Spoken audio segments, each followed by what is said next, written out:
இந்த படுக்கக்கூடிய கட்டிலுக்கு அடியில பார்த்தீங்கன்னா, நெறைய பொருள போட்டு டம்ப் பண்ணியிருப்பாங்க. பெட்டி, குழந்தைங்களோட புக் பேக்ஸு, அப்புறம் வேற ஏதாவது வந்து கிச்சன் ஐட்டமோட பொருளு, இந்த மாதிரி நெறைய விஷயத்த அடியில வந்து ஸ்டஃப் பண்ணியிருப்பாங்க. அதுக்கு மேல கட்டில்ல படுத்திருப்பாங்க.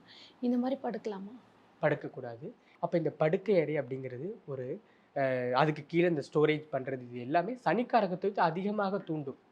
அப்ப அந்த இடத்துல வந்து ஒரு ஒரு நிம்மதியான தூக்கத்த இந்த இடத்துல குடுக்குறதுக்கான வாய்ப்பு இந்த பொருட்கள் பண்ணாது. எவ்வளோ அளவுக்கு ஒரு படுக்கறையில வெயிட்ட குடுக்குறோமோ, அந்த அளவுக்கு நம்முடைய மனம், உடல் பாதிக்கும்.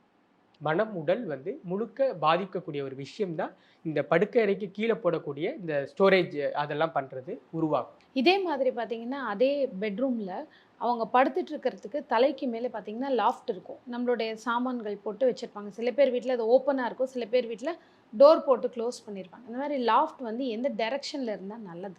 லாஃப்ட் வந்து பார்த்தீங்க அப்படின்னா, தெற்கு மேற்கு சுவர். அந்த ரூமுடைய தெற்கு மேற்கு சுவர்ல நம்ம என்ன பண்ணிக்கலாம்னா, லாஃப்ட் லாஃப்ட் அமைச்சுக்கலாம். வச்சுக்கலாம். ம். அதே மாரி அது கபோர்ட் ஒர்க் பண்றது ரொம்ப நல்லது. அது கபோர்ட் ஒர்க் பண்ணி மெயின்டெயின் பண்ணோம் அப்படின்னா, அது நல்லா இருக்கும். அதே மாரி அந்த லாஃப்ட்ல வந்து நெறைய தேவையில்லாத பொருட்கள எதுவும் போட்டு அடைச்சு வைக்காம, எது தேவையோ அந்த பொருள மட்டும் பயன்படுத்தி, அத வந்து ஒரு கபோர்ட் ஒர்க் பண்ணி மூடி வச்சிரலாம்.